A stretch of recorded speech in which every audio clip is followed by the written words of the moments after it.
तो hey good morning guys, welcome back to the new video. तो guys क्या हाल चाल है? आई होप चलो ठीक होंगे। तो गाइस मैं आज वीडियो बना रहा हूँ बहुत दिनों के बाद। तो आपने देखा ही होगा चैनल में थोड़ा सा गैप आ गया था कुछ टाइम का। एंड रीज़न ये था कि मतलब मेरे जो चैनल मेरा जो एडिटिंग ऐप है उसमें एक इशू आ गया था। उसको फिक्स करने में बहुत ज़्यादा टाइम लग गया। तो अब जा कर के कुछ टाइम बाद 2 वीक्स समथिंग लग गए मेरे को इशू फिक्स करने में।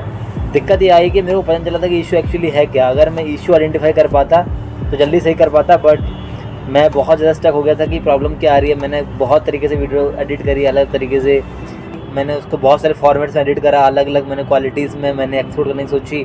मतलब मैंने बहुत ज़्यादा ट्राई करा, बहुत मैंने टाइम भी वेस्ट किया, मतलब उसमें इन्वेस्ट किया कि तो इशू पता चला कि जो मेरी कुछ ऐसी मैंने क्लिप्स में ऐड कर दी थी अपनी वीडियो में जिनकी क्वालिटी ज़्यादा हाई थी और मेरी बाकी क्लिप्स की क्वालिटी थोड़ी कम थी। तो जब वो एक्सपोर्ट होता है तो क्वालिटी एक लेवल पर आती है, तो उसको करने में इशू आ रहा था एडिटिंग ऐप को एक्सपोर्ट करते टाइम। इसी रीज़न से वीडियो एक्सपोर्ट नहीं हो रही थी और मैंने बहुत ज़्यादा टाइम और मेहनत लगाई थी वीडियो एडिट करने में। तो मैं चाह नहीं रहा था कि वीडियो डिलीट करूँ और दोबारा एडिट करूँ। मैं उसी में लगा हुआ था कुछ करने में कि ऊपर नीचे करके कहीं से करके एडिट हो जाए, कहीं से करके एक्सपोर्ट हो जाए। Didn't work out. तो इस चक्कर में मेरा 2 वीक्स टाइम वेस्ट हो गया and I was so frustrated. But मैंने सोचा कोई बात नहीं, now we are back with the same energy हमारे पास जो पहले थी। सो ये टाइम था, हमें थोड़ा सा एक तरीके से रेस्ट भी मिल गया, कोई बात नहीं। एंड हर तरीके से मैं चीज़ों में पॉजिटिविटी ढूंढता हूँ and that's who I am. कुछ टाइम तक थोड़ा गुस्सा आया था कि नहीं हो पा रही video upload, but I was like कि कोई बात नहीं, we will get this fix. वो फिक्स भी हो गया एंड अब उसके बारे में उतना बात नहीं करते हैं and let's move forward. And मैंने रिसेंटली एक वीडियो अपलोड करा है और ये वीडियो भी कुछ दिन के गैप में ही 2-3 दिन में या 4 दिन में भी आ जाएगा, बिकॉज मैं आजकल टाइम निकाल पा रहा हूँ एडिट करने के लिए। तो मेरे को लगता है कि अब अपॉर्चुनिटी ज़्यादा है, ज़्यादा बिजी है, ज़्यादा एंगेजिंग रहने की अपने यूट्यूब चैनल पर। तो गाइस आज की वीडियो में आगे बढ़ने से पहले आपको मैं एक छोटी सी स्टोरी सुनाता हूँ। बहुत फ़नी है, रिसेंटली मेरे साथ ऐसा हुआ। तो उसी के थ्रू फिर मैं आगे बात करूँगा कि एक्चुअली वीडियो हमारा मोटिव क्या है, वीडियो का हमारा एक्चुअली हमारा मोटो क्या है या क्रैक्स क्या है, इस बारे में बात करेंगे। तो एक देयर वाज अ गाय, एक आदमी था एंड वो एक ओवरवेट था, मतलब ओवीएस था। तो मतलब ही वॉज हैविंग स्वीट, मतलब वो मिठाई खा रहा था। एंड मैंने उससे बोला कि मतलब कि ये छोटी छोटी मिस्टेक्स आप करते हो एंड इसका रीज़न है कि आप ओवरवेट हो। मैंने ज़्यादा ध्यान नहीं दिया, मैंने बोल दिया ऐसे इन अ फ़नी वे। अभी थोड़ा लग रहा होगा, थोड़ा रूड लग रहा है, but it was funny, it was as per the movement जो चल रहा था। एंड ही वॉज लाइक, उसको थोड़ा सा ना ईगो हर्ट हो गया, मतलब कि ऐसे कैसे बोल दिया। ही वॉज लाइक कि तुझे खाना तो खा ले लेकिन नज़र मत लगा, इस तरीके से। मतलब ही वॉज लाइक उसको थोड़ा सा नॉर्मलाइज़ करने का कि कोई दिक्कत नहीं है, मतलब इस तरीके से। तो बट फिर मैंने नहीं खाया एंड नेक्स्ट डे ही दोबारा से वही चीज़ हुआ, दोबारा से मिठाई वाली बात आई, दोबारा से मिठाई ली।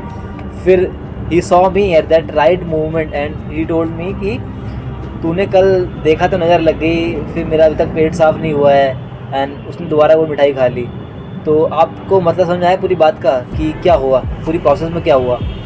तो हुआ ये, एक्चुअली मैं बता दूं आपको, अगर मेरे पॉइंट ऑफ व्यू से देखा जाए तो वो गाय, वो जो बंदा था, जो भी था, द एक्चुअल पर्सन, मेरे लाइफ का इंसिडेंट है, ज़्यादा इसमें डिटेल में बात नहीं करूँगा।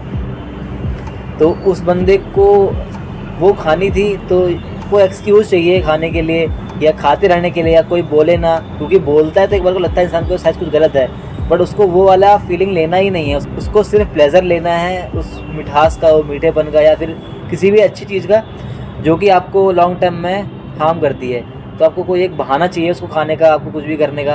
एंड कोई आपको टोके तो आपको बिल्कुल पसंद नहीं आता। तो ये एक माइंडसेट है, एक वीक माइंडसेट है, जो लोग कंस्ट्रक्टिव क्रिटिसिज्म को अलग तरीके से लेते हैं एंड उस पर अपना अलग ही फंडा लगाने लग जाते हैं और उससे कुछ और ही तीसरी चीज़ निकालने लग जाते हैं। तो आज के टॉपिक की गाइस बात यही है, ओबेसिटी के बारे में बात करूँगा आज। एंड ओबेसिटी एक ऐसा इशू था जिससे पहले ज़्यादा मैं फेमिलियर नहीं था, but when I came to this job culture तो मैंने देखा कि सबसे ज़्यादा अनहेल्दी लोग हमारे जॉब कल्चर में ही हैं। सबसे ज़्यादा अनहेल्दी लोग मैंने देखा सिटीज़ में आकर के, सबसे ज़्यादा अनहेल्दी लोग मैंने देखा। Unhealthy in the context of, मैं हेल्थ की बात नहीं कर रहा, जो इश्यूज सामने से दिखते हैं उनकी बात कर रहा हूँ मैं। जो सामने से दिख रहा है कि बंदा ये अनहेल्दी है, बीमारी, डिजीज़, बीमार होना और मरीज होना दोनों फ़र्क होता है। बीमारी आपको कुछ भी हो सकती है, छोटी मोटी, एंड यू आर बीमार, बट मरीज आपको एक बड़ी बीमारी होती है, तो दोनों में फ़र्क होता है। तो जो ओबेसिटी का इशू है वो दिखता है सामने से, ऐसा कुछ अंदर से दिक्कत नहीं है कि पता ही नहीं चल रहा किसी को क्या हो रहा है क्या नहीं हो रहा है।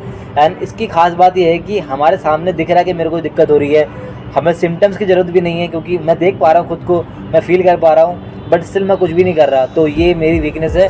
तो ये रीज़न है कि ओबेसिटी मेरे लिए सबसे one of the like worst case scenario होगा अगर कोई भी हो, किसी के साथ भी हो रहा हो एंड वो खुद इस चीज़ को डील नहीं कर रहा एज अ पर्सन, या खुद उसकी मतलब अकाउंटेबिलिटी नहीं ले रहा उसके साथ क्या हो रहा है। और कैसे बात करूँ ओबेसिटी की, तो ओबेसिटी ऐसी कंडीशन है जो कि बाई चॉइस आती 90% केसों में ओबेसिटी एक रिज़ल्ट होता है एक गलत लाइफस्टाइल का, गलत ईटिंग हैबिट्स का, गलत आपकी लाइफ का, गलत हर तरीके से कुछ गलत आप कर रहे हो, इसीलिए आपकी वो कंडीशन आई है। एंड जितने भी लोग ओबीज़ हैं, उनको कोई भी इशू है, हेल्थ इश्यूज़, टाइप 2 डायबिटीज़ हो गया या थायराइड हो गया, या इस तरीके से जो उनके इश्यूज़ होते रहते हैं, मेन इश्यूज़ ये दो डिजीज़ हैं। तो इनको जो ये होती हैं बेसिकली इनकी खुद की गलती की वजह से होता है। बिकॉज़ आप अगर कोई और बीमारी आपको हो रही है, मे बी आपको उसमें आपकी गलती ना हो, आपको अगर ट्यूबरकुलोसिस हो रहा है आपकी गलती ना हो, आपको अगर कोई भी ऐसा बड़ा मेजर इश्यू हो रहा है, आपको कोई क्रॉनिक डिजीज़ हो रही है आपकी गलती ना हो, आपको कोई भी कार्डियक डिजीज़ हो रही है मे बी आपकी गलती ना हो, आपको जेनेटिक्स में वो चीज़ हो, ऐसा कई बार होता है। But when you talk about आपकी obesity, when you talk about you being overweight, आपकी ही गलती होती है 90% टाइम।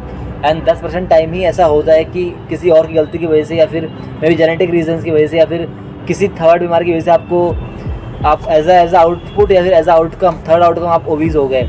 ऐसा कई केसेस में होता है, तो बहुत रेयर केसेस है। बाकी बात करी जाए, अगर आप देखोगे आप आगर के ऑफिस कल्चर में, अगर आप देखोगे सिटीज़ में, तो यहाँ पर मेजॉरिटी हर दूसरा बंदा ओबीज़ है। तो इसका रीज़न ये नहीं हो सकता कि वो आउटकम है, वो मतलब उसकी पर्सनल चॉइस से वो रिजल्ट हुआ है। एंड वो लोग बिल्कुल पसंद नहीं करते, उनका ईगो तरीके से हर्ट हो जाता है, कोई उनसे ओबीज़ के रिगार्डिंग कुछ भी बोल दे, कुछ भी कर दे। एंड मेरे को ये एटीट्यूड से दिक्कत है कि why is that, why don't want to be good, why don't want to be healthy, why don't want to like improve your self. वो वाला माइंडसेट क्यों नहीं आता? You are guy, young guy, 20, 25, 30, and ये सब चीज़ें आपको दिक्कत देनी चाहिए, आपको सोचना चाहिए बैठ कर कि यार this is the issue, I have to take care of.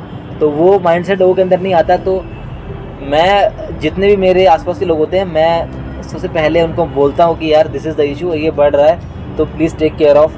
जिनसे मैं बोल पाता हूँ, कुछ लोग से मैं नहीं बोल सकता डायरेक्टली, बट मैं सोचता ज़रूर हूँ शायद कभी बता पाऊँ उनको। बिकॉज़ ये ऐसा इंडिकेशन है कि आपकी लाइफ एक गलत जगह जा रही है एंड आपके सामने आपके हाथों में। तो आपको अभी इसके लिए एक्शन लेना पड़ेगा ना, ताकि आप फ्यूचर में फिर आप रिग्रेट ना करो कि यार क्या हो गया। बिकॉज गाइज रीज़न ये है कि अगर आप एक बार ओवरवेट होते हो, ओबीस होते हो, वहाँ से बैक आना इज़ वेरी टफ, ऑलमोस्ट नहीं हो पाता टफ। फिर आप गिव अप कर देते हो कि यार it is what it is, मैं मोटा हूँ तो ठीक है। या आप तो ये चीज़ें बहुत ऐसे वर्ड में यूज़ भी नहीं कर सकता शायद मैं वीडियोज़ में, क्योंकि पता नहीं लोग इसको किस तरीके से लेकर के जाएँ। तो इतना ज़्यादा लोगों ने इसको ऐसा वर्ड बना दिया है जो कि नॉर्मल एक डिजीज़ है, कि डिजीज़ का नाम तुम ले नहीं सकते सोशल मीडिया में आकर के, क्योंकि लोग उसका पता नहीं कैसे मीनिंग निकालेंगे। तो आप समझ सकते हो कि कैसे इस चीज़ को बिल्ड किया जा रहा है। Once you are over 90, 100 something अगर आप पहुंच गए हो, फिर वहाँ से बैक आना इज़ नेवर ईजी। 99% केसेस में हो भी नहीं पाता। बहुत रेयर केसेस में लोग बैक आ जाते हैं जिनके अंदर एक बहुत ही ज़्यादा एक इंटेंट होता है, जिन लोगों को एक पर्पस का पता चलता है कि हाँ this is the purpose, I have to take care of, वही लोग पीछे बैक आ पाते हैं। Otherwise it's not easy job. आप ओवरवेट हो गए तो आपके जॉइंट्स वगैरह गए। अब आप अगर सोचते हैं कि लोग रनिंग करते हैं, रनिंग अगर आप करोगे तो आपके जॉइंट्स की स्ट्रेंथ तो लिमिटेड ही है आपकी बॉडी को लिफ्ट करने की, एंड आपकी बॉडी में एक्स्ट्रा मतलब वेट है, तो आपके जॉइंट्स को इशू ही देता है, क्योंकि आपके जॉइंट्स यूज टू नहीं है उतने बड़े वेट को, उतने ज़्यादा वेट को लेकर के रन करने के लिए। आपके नीज जा सकते हैं, आपके एंकल जा सकते हैं, आपकी लाइक ये जो यहाँ आपकी जो वेस्ट वाली जो मतलब बोन होती है, मैं एग्जैक्टली नाम मेरे को याद नहीं आ रहा, कूल्हा बोलते हैं हिंदी में, इंग्लिश में I am just forgetting the name of the joint. But ये सब चीज़ें आती हैं, ये सब इश्यूज़ आते हैं, आपको बाद में पीछे बैक आना इट्स नेवर ईजी। आप स्किनी होने का रीज़न अलग हो सकता है, बट ओवरवेट होने का रीज़न 190% केसेस में आपके हाथ में होता है। एंड दोज गाइज जो लोग स्किनी फैट हैं, मतलब जिन लोगों का पेट बहुत ज़्यादा निकला बट बाकी बॉडी फैट उतना नहीं है, वो भी स्टिल ओवरवेट कैटेगरी में आते हैं। मतलब उनको भी सेम ही कंडीशन है, आपको भी ध्यान देना चाहिए। बिकॉज ये इंडिकेशन है आपकी लाइफस्टाइल अच्छी नहीं है, आपके सामने दिख रहा है कि आपका पेट बाहर आ रहा है एंड टू मच, आपके अंदर का जो एक इंस्टिंक्ट है, ह्यूमन इंस्टिंक्ट आपको अलाउ कैसे कर रहा है कि वो चीज़ नॉर्मल है, आप तुरंत एक्शन कैसे नहीं ले पा रहे हो। मतलब how weak people have been nowadays. तो यही मेरा इशू है, एंड इसी इशू को लेकर के मैं हमेशा परेशान भी रहता हूँ, लिटरली परेशान रहता हूँ। क्योंकि अगर आप देखोगे किसी और भी स्पीसीज़ को देखोगे, आप खुद देख लो, जंगल में कोई आपने ओवरवेट आज तक कभी देखा कहीं पर भी कि एक बंदा या एक जानवर या एक ऐसी स्पेसिफिक स्पीसीज़ ओवरवेट है? बहुत रेयर केस में, बहुत ही रेयर कोई डिजीज़ ही होगी इस वजह से हुआ होगा, वरना मैंने आज तक लिटरली कोई ऐसा डियर आपने देखा होगा जो ओवरवेट होगा, ऐसा लायन आपने देखा जो ओवरवेट होगा, ऐसा टाइगर जो ओवरवेट होगा नहीं होता, because the life style. But humans ऐसी लाइफस्टाइल हो गई है हम लोगों की, ऐसा खाना हो गया है, ऐसी सराउंडिंग हो गई है, ऐसी चीज़ें आसपास आ गई हैं कि वी आर गेटिंग ओबीस। तो ये ऐसी चीज़ें जो सिर्फ ह्यूमंस में ही है, तो इसका रीज़न भी हम ही होंगे। तो इसीलिए ये चीज़ हमें खुद ही टेक केयर करनी पड़ेगी। एंड इसके हज़ारों तरीके से लाइक नेगेटिव इम्पैक्ट से मैं बात करूँगा तो शायद मैं बात ही करते रह जाऊँगा, इतने सारे नेगेटिव इम्पैक्ट्स हैं। And the main thing is we getting realize that this is not the good thing and we have to take care of it. आप फिर बाद में मेडिसिन खाओगे, फिर आप बाद में कुछ भी खाओगे। मैंने देखा बहुत सारे मेडिसिन वगैरह चलते हैं वेट कटिंग की, फैट लॉस के, they don't even work. 99.9% time वो काम भी नहीं करते। आप कोई जड़ी बूटी पी लो, आप कुछ भी कर लो। अब तो गाइज एक और सरकाज़म ये है कि लोगों को वेट कम करना है कुछ खा करके। वो ऐसा पूछते हैं कि ऐसा क्या खाऊं कि मेरा वेट कम हो जाए।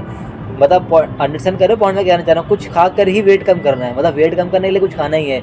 तो you are too much addictive to eating food. आपने वो कंफर्ट जोन लीव नहीं करा कि आप एक सर्टेन टाइप फूड ही खाओगे। सबके टेस्ट बड होते हैं, हर किसी की एक इच्छा होती है इस तरीके का स्वादिष्ट, मतलब ऐसा खाना, डिलीशियस खाना जो स्पाइसी हो, जो टैंगी हो, जो स्वीट हो। सबको मज़ा आता है क्योंकि वो चीज़ ही ऐसी है, इसलिए ज़्यादातर लोग वहाँ पर फंस जाते हैं। वो एक हुक है, इसलिए लोग वहाँ से निकल नहीं पाते। बट आपको एक स्वीट स्पॉट पता होना चाहिए आपको कहाँ तक ही जाना है। ऐसा नहीं कि खाया नहीं जाता, वो खाने की चीज़ें खाई जाएगी, but there should be a limit, there should be a condition कि उससे ज़्यादा नहीं जाना है। तो ये you have to make the choice. इसके बारे में ज़्यादा बोलूँगा तो एक तरीके से कम्युनिटी का भी फ़र्क पड़ता है। अब तो ये चीज़ बहुत ज़्यादा मतलब क्रिटिकल हो गई है, तो मैं ज़्यादा इसमें बोलना नहीं चाहूँगा। अदरवाइज़ बोलने के लिए हज़ारों चीज़ें, बोलने के लिए बहुत सारे पॉइंट्स हैं। मैं कमेंट्स भी कर सकता हूँ, मैं सरकाज़म भी, मैं कॉमेडी में जोक्स, सब कुछ कर सकता हूँ। But that's not the motive, that's not the intention, never been the intention. Motive यही है कि लोगों को मोटिवेट करना, लोगों को बताने का कि this is not the right thing, this is not how you should look. आपको ऐसा नहीं देखना, आपको you have to change it. And the only thing that can help you to change it is self care, या फिर self realisation कि हाँ ये ज़्यादा हो गया। या फिर सेकंड या थर्ड चीज़ की बात करूँ तो आपकी डाइटिंग की हैबिट्स फिक्स करनी पड़ेंगी, आपकी नॉर्मल हैबिट्स। आप कितना एक्टिविटी, फिजिकल एक्टिविटी, आपको cardio, may walking is the best thing. आप कर सकते हो दिन में 10,000 स्टेप्स, 12,000 स्टेप्स, 15,000 स्टेप्स। आप बाहर का खाना ऑयली या कुछ ही फ्राइड जो हाई इन कैलोरीज फूड आप कट कर सकते हो। अपनी कैलोरीज ट्रैक कर सकते हो, आप डेफिसिट में खा सकते हो। These are thing.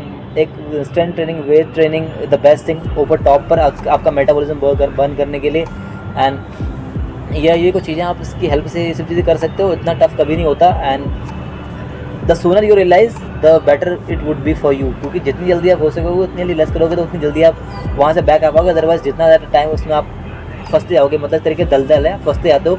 And at one point you have to give up, क्योंकि आपके पास कोई और चारा नहीं है। आपके जॉइंट्स काम नहीं कर रहे, आप उठ नहीं पा रहे, आप बैठ नहीं पा रहे, उतर नहीं पा रहे, चढ़ नहीं पा रहे, सही से खा नहीं पा रहे, बैठ नहीं पा रहे। लोग बेल्ट उतारते हैं बैठते टाइम। आर यू इमेजिन मैं क्या कहना चाह रहा हूँ? लोग बेल्ट उतार रहे हैं बैठते टाइम। इससे ज़्यादा मतलब मुझे लगता नहीं है कुछ हो सकता है जो लोग इससे ज़्यादा गिर जाएँ कि लोग बेल्ट उतार करके बैठ रहे हैं, they are laughing. So I have just some frustration for these guys, but मैं उसको बाहर नहीं निकाल सकता।